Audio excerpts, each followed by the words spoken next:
Man, this comic book sucks! And the reviews online said it was good! I wasted my money! Why didn't somebody tell me? Hey everybody, we're back and we're doing part 3 of The Button. DC Universe Rebirth, Batman 22. You have PD over here, and we also have Cal. Let them know who you are. I am here, ready and raring to go, as usual. Alright, so we got through Flash 21 somehow. We got the procedure of the anatomy of the crime scene with the Reverse Flash. And the Cosmic Treadmill leads these characters to Flashpoint. Batman and Flash have run into Flashpoint. They run into the Batcave of Thomas Wayne in this alternate universe, and they give you a little history of Flashpoint universe. And what's the name? Of course, brooding and upset. But now he's being attacked. He's got Aquaman's people, and he's got some. First you see Aquaman's people coming and attacking. And he's, probably at the end of his days. But Flash and Batman come in there. And, of course, it's a, father-son moment. These moments that fans always love and whatnot. And somehow, this Thomas Wayne is so upset by seeing his son as Batman. He, yokes up Flash. I'm like, he's the Flash! He can't yoke him up. Why can't he? How is he yoking up the Flash? It's like, it's good for a good effect. It's everything. Not everything can be for effect. We want to show that Flash is. We don't want to. Someone looking at this scene, the fanboy in him is saying, Batman can get the drop on Flash, because I don't know how he can do it. But anyway, they have this thing. It's the backdrop is that the Amazons and the Atlanteans are trying to take out Bruce Wayne. Thomas Wayne for some reason, and they're just, it's not necessarily a talkie, but you have the emotion of that, of them helping. I don't know. It's a weird issue because I like this art a little better, but Batman's and Flash are just knocking out Atlanteans and Amazons like they're humans. They're just punching around these Amazons like any one Amazon should be more powerful than Batman. They should be able to take Batman out in like 2 seconds. What's the point in being Amazons when, you can't even beat up Batman? Well, wait a second. Because these Amazons have gotten aggrandized to this point where at one point they were just regular women who were very, very good fighters. And now all of a sudden they're supposed to be what? Like Spider-Man strength? No, you can take them out. They're fighting against one of the best fighters on the planet who supposedly has studied every martial art on the planet. Now, these Amazons are what? They're localized to Themyscira. So, unless they're... And this is like anything else. If you're only learning fighting that is localized, you're not going to be as good as the people who are seeing all those different movements. So that's one. Two, I think your argument makes more sense when he's knocking out the Atlanteans, who should be a lot stronger than him. Both have armor on. Both everybody has armor on too. So if you don't want to buy into that, have armor and the Amazons have some helmets on. We know Batman has he has brass knuckles. That's not going to be a big deal for him.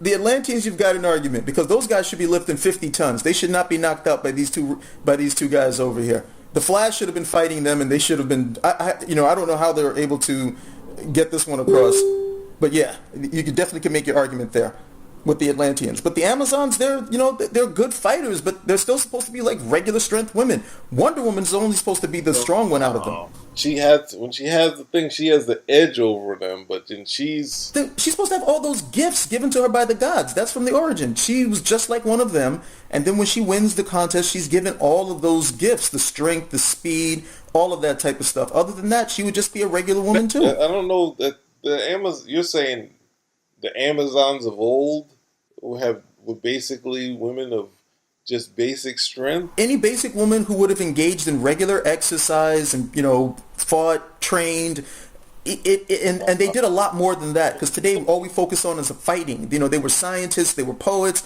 all of that type of stuff as well. So they would have been highly intelligent and highly physically fit at the same portion. But now it's like, okay, fine, we get some Amazons coming. And, all of a sudden Amazons can lift like a ton. And I'm like, what for? They're Amazons. So what? Batman beat up like 50 criminals and having Batman be able to beat up 50 Amazons shouldn't be the same equivalent. Yeah, but you got That's two. You have two Batmen there. You've got father and son. I'm moving on because it's ridiculous. You can win that argument with the Atlanteans, not with the Amazons. Maybe Batman has fought people that have fought at least one or two people that have either been Spider-Man's strength or just 1 ton. I'm saying you had 50 of those people. Batman just took a beating from the Reverse Flash. I think he could take on an Amazon. They need to come over and just be cannon fodder for Batman and 2 Batmans?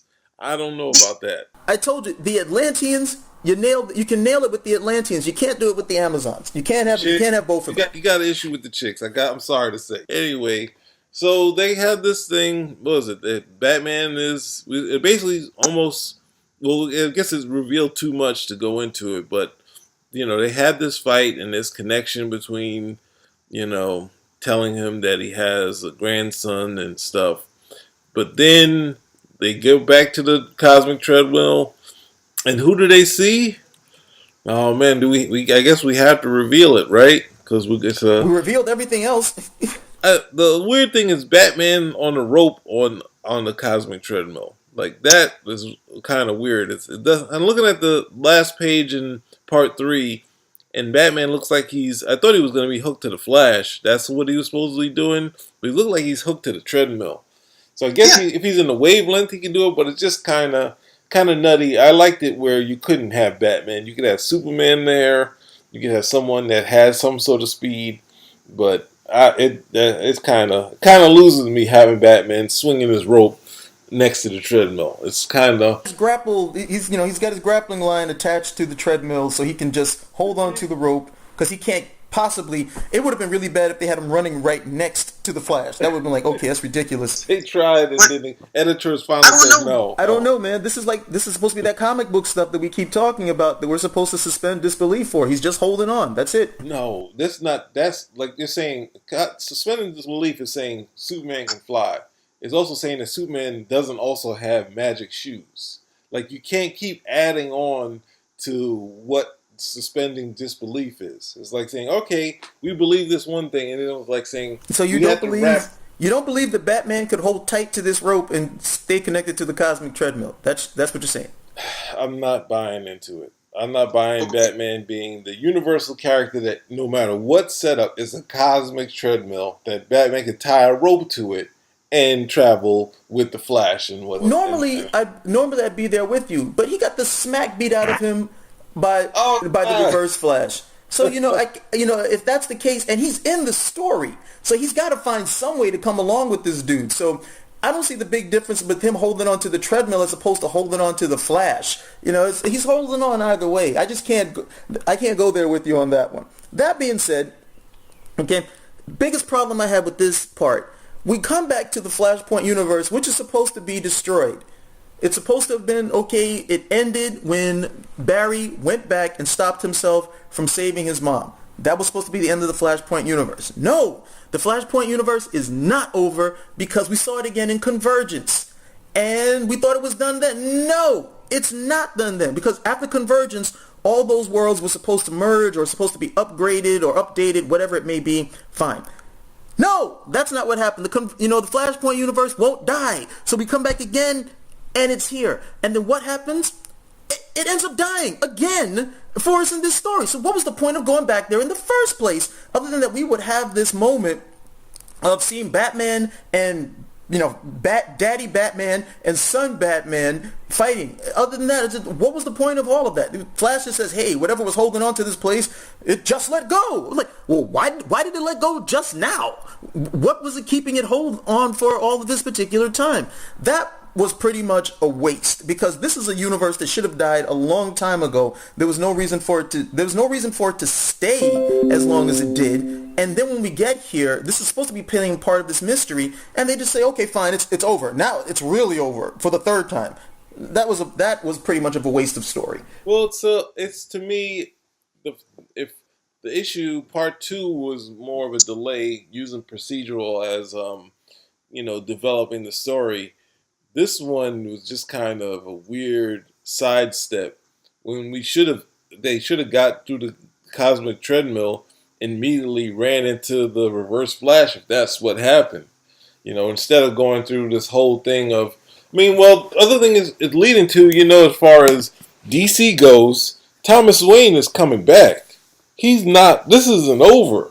Like, this side note, he's coming back and he's going to be in the Batman family. And like most people that have passed, the only people that stay dead, that people are okay with staying dead, are the women. Like, Martha is not coming back, no matter how much they talk about her in Batman versus Superman. She's not coming back, but Thomas Wayne's going to get to see his grandson, hang out with him. And what do you mean the women? What do you mean the women? Come on. Rita Farr from Doom Patrol. Kara Zor-El, Supergirl. We see that people more would be okay with having Jor-El regularly in the book. Well, not these days, but back in the day. That's such a poor point, because Jor-El, okay, from the start of the Bleeding series, he's the scientist, he's the one who gets him off, and it was that whole theme of father and son. If you're throwing Laura in there just because she's a woman, okay, and you want to give her some light, that's ridiculous. It's not. It has nothing to do with the theme that was presented from back in the Golden Age. You're pointing out the particular. I'm like, don't get caught up in that part. I'm saying that when, just like with Doom Patrol, if they keep showing Thomas Wayne, they're gonna bring him back when he should just stay dead. And I don't have any issue with that. That's a fair point. Okay, when you start making it when you start bringing in gender bias, yeah, I'm gonna have to give you the gears on that. Just on average, you want to jump on that? Just on average, the fact that everyone from Doom Patrol came back except for Elastigirl, and people were like, "No, she can't come back. Why not?" Because we know, as ridiculous as it was, it makes the whole death gone, but somehow they let these other guys come back and like, no, this is too far.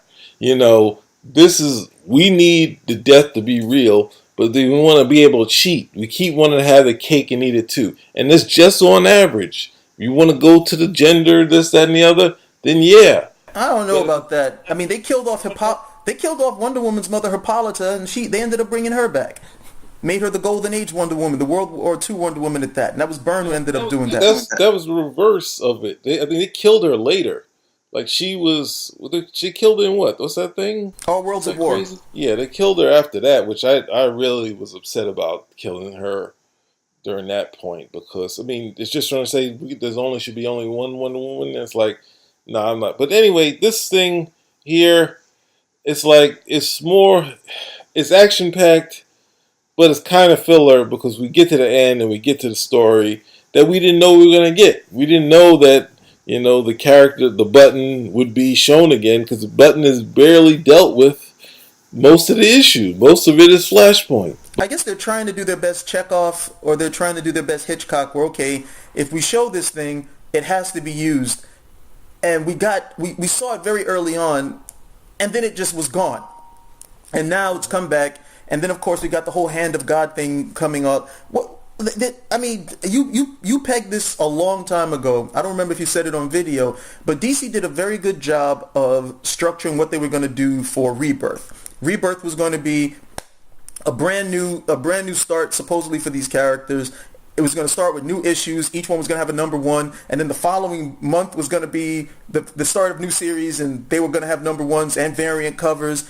And then when they want to, they can always come back to the Watchmen aspect of it to draw people in, which has worked, because I'm reading it at this point. And they're really doing their best to drag it out, because absolutely nothing we've been shown in this series has anything to do with that Button.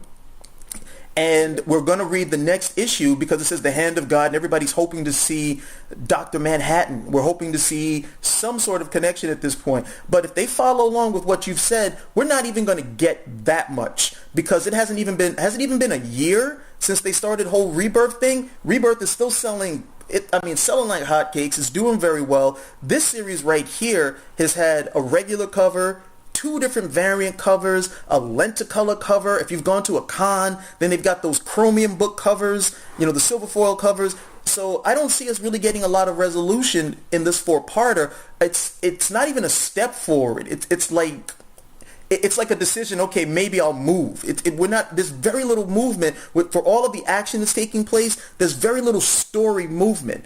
and I'm not saying it's not entertaining. I'm like reading it. I don't feel had or taken for the amount of time that I've invested in it, but there's no story movement. If you're coming into this saying, "Hey, I'm hoping that I'll get a little bit more clarification on the button, what's going on with Watchmen, X, Y, and Z," none of that is happening. None of that. We're getting more Flashpoint than we're getting anything else, and even that there was no movement on. I always like to add though, I didn't have the double number one in my marketing scheme. DC, there was no way I could figure that out. But one of the things that it's very interesting that they're coming up to 2 years on this rebirth stuff, and like I think Marvel will have their legacy, whatever that's going to be out, and they probably still won't have done Watchmen. They still be able to decide to let's hold on to our guns a little while longer, as long as we can, and then when the stuff tanks, we can do a phony reboot, or we can just go to the Watchmen. If they They go by got what you were saying, they play this out, and they play this out, and they could do this. They could normally they don't need to make any bigger changes until sales start to soften. But with this, the sales are still robust right now. So if they're smart, they'll bring this out before too long. They'll bring this out at the right time, and their sales will not be robust. Their sales will be off the charts, based on what's going on over here. The whole stuff with Marvel's in a fix. They're in the same fix DC was in, and that's amazing because Marvel's usually better at it. Marvel's racing to the bottom right now, so I don't know what they're going to do with Legacy, but we'll talk about that when that actually comes over. The bigger thing for me is just that, on one hand, I have to give them credit for making some good business decisions. And no, there's no reason for you to go and release or reveal your big ace in the hole, which is that whole Watchmen connection. There's no reason for that. And even here, they're still playing it out. I mean, I hope it doesn't sound like I'm damning them with faint praise. I think what they're doing is very smart in terms of marketing, in terms of being strategic, and in terms of story, because this is a 2-year storyline, and it doesn't feel like, it hasn't started to drag or weigh on me as of yet. I don't even know if we're at the midpoint yet. They don't need to show Dr. Manhattan or any Watchmen connection yet because their sales are still good, and this series right here proves it. So for those of us who are looking, well, hey, I'm hoping to get some movement. No, you're not getting any movement, but then in the same breath, there's no reason for them to do it. Their plan is working, so you're just going to have to relax and wait a little bit later. Maybe a little bit later this year we'll get it. And then the other thing I'm also realizing is that this storyline is going to wrap up just in time for Superman's 80th anniversary. It's going to wrap up just in time for that. So that'll be June. That'll be June of next year. So that's when everything should actually wrap up. It'll be the 1000th issue of Action Comics. It'll be Superman's 80th birthday. Okay, and they're going to wrap up this whole storyline. So I don't think there's going to be. They won't have room for all the money. They just won't have room. There'll be too much money for them to. They'll be tired of it. They're like, we're sick of all this money. I don't know. I mean, it makes sense, but it's like, I don't know. They got themselves in a good place, and even when they do, which I've called both of these issues kind of filler. I can see fans wanting to read this stuff. Kind of filler? It's filler, but it's entertaining. Yeah, and I think a reviewer said, another reviewer, we haven't I don't have their name, but I just saw a blurb of it saying, I don't understand what's going on in this story book, but it's good or something like that. And it's like, you can sort of say that. That is probably one of the best compliments you can get of a comic. I have no idea what's going on, what I'm reading, but I'm enjoying it. So you have that oxymoronical state where I'm being pleased and I don't know why. I shouldn't be pleased at all, but I am. Take my money, please. Even the comment about Batman and the treadmill is more of a icing and not necessarily the cake. I'm not saying, close the book, don't read it because Batman's on the line attached to the cosmic treadmill. Just some things, anything you can have and say, you know what, I want to take off this flower from the cake. on the top of the cake. I'm not throwing out the cake. I can understand the readers out there being like, we got another great Reverse Flash story. We got another great this. It might lead to the Watchmen. We might get duped and it be over. But I mean that's weird. It's weird to be in this place with DC where they're doing these 4-part things and it's working again. Whereas a lot of times stuff would happen and people would shoot them in the foot and say, "Oh, look at you! Look at they trying. And it's not. It's not. It's. I mean, if you have to remember way back when Marvel was doing crazy, and Image guys left Marvel. Image guys, their plan was to knock DC out. Like they complained about Marvel. They're like, you know what? Let's try to take this number 2 spot. And that's ultimately how we got the death of Superman. They're like, oh no, we can do something to top you guys. Like, don't worry about that. So it's good to see them. That's you don't want, even if you have issue. People always say that friends of mine say that I'm very critical. It's like it's just good to see them compete, and that's all we want them to do. I mean, comics is struggling across the board, so it's good that they're competing. And when they compete, it's good for us. We get better stories. They're fighting for our readership. They're fighting for our attention, as opposed to just giving us some lowball, lowest common denominator nonsense that nobody really wants to read about at the end of the day. All right, so we covered a whole lot of stuff. I guess we got part 4 that's coming out. Hopefully this will be out before the Part next 4 issue. is out this coming Wednesday. Wow. Part 4 is coming out this coming Wednesday, so that'll be on the 10th? So that'll be the 10th, Wednesday the 10th of May. So we will be reviewing that shortly after. Hopefully we can get some video. If not, you'll be treated to some more of this delicious audio. Yep, and we got a whole bunch of other stuff coming for you. So thank you for listening, and let us know what you think about it. It's DC's got some things going on. We need some people to talk to us about it and what they're thinking, because it seems like it's selling. So thank you, everybody, and comment. Thanks, guys. Love you guys. We'll see you next time. Next time. Later. Thanks Spinnerack. You saved me money.